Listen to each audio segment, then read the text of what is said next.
2025 අවුරුද්ද පටන් ගත්තේම මේක අපිට කරන්න බෑ බිඳ වැටෙනවා කියලා. HNB ஃபைனான்ஸ் தங்க கடனிடமிருந்து இப்பொழுது தங்க பவுன் ஒன்றுக்கு 3 லட்சம் முற்பணம்.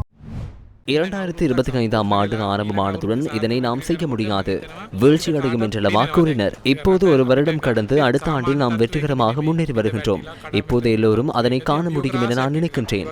நாட்டினை நாம் சாதாரண நிலையில் பொறுப்பேற்கவில்லை. பல சவால்களுடன் வீழ்ச்சியடைந்த நிலையிலேயே நாம் பொறுப்பேற்றோம். சமூகத்தில் எம்மைப்பட்டு உருவாக்கப்பட்ட பிம்பம் மிகவும் ஆபத்தானது. இதில் எங்களுக்கு எந்த அனுபவமும் இல்லை. இவர்கள் சிறியவர்கள், வன்முறையாளர்கள் என்ற பிம்பத்தை சமூகத்தில் உருவாக்கினார்கள். ஆனால் அந்த மாயைகள் அனைத்தையும் நாம் இல்லாமல் என்ன செய்கின்றோம் என்பதை நிரூபிக்க முடிந்தது. நாம் பொதுமக்களுக்காக நிற்கிறோமா? நாம் பொதுமக்களின் உண்மையான பிரதிநிதிகளா? அதுவே முக்கியமானதாகும். இலங்கையில் வாழும் பிரஜைகளுக்கு மாத்திரமல்ல, நாம் சர்வதேச அளவில் செல்லும் போது அவ்வாறு எண்ணுகின்றோம். நாம் செல்லும் எல்லா இடங்களிலும் அந்த அங்கீகாரம், ராஜதந்திர கௌரவம், அந்த அந்தஸ்தை நாம் வைத்திருக்கின்றோம். வரலாற்றில் எந்த அரசாங்கமும் அது மதிப்பிட்ட வரி வருமானத்தை அடைந்ததில்லை. ஆகவே இந்த கடினமான சூழ்நிலைகள் இருந்த போதிலும் இதனை செய்ய முடியாது என அவர்கள் கூறிய வருடத்திலேயே அரசாங்கத்தின் மதிப்பிடப்பட்ட வருமானத்தினை 110% அதிகரித்துள்ளோம். இது ஸ்திரத்தன்மையை காண்பிக்கின்றது.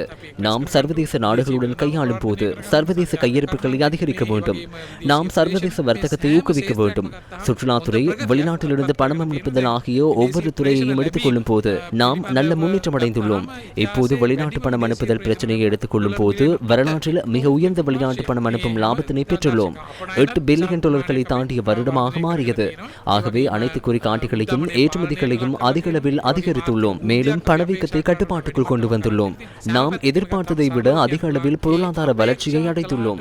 அனைத்து அம்சங்களையும் எடுத்துக்கொள்ளும் போது நாம் எதிர்பார்த்ததை விட அதிக அளவில் பொருளாதார ஸ்திரத்தன்மையும் பொருளாதார முன்னேற்றத்தையும் அடைந்துள்ளோம் என கூற முடியும். அரசு நிதி நிர்வாகத்தில் நாம் பெரும் முன்னேற்றத்தை அடைந்துள்ளோம்.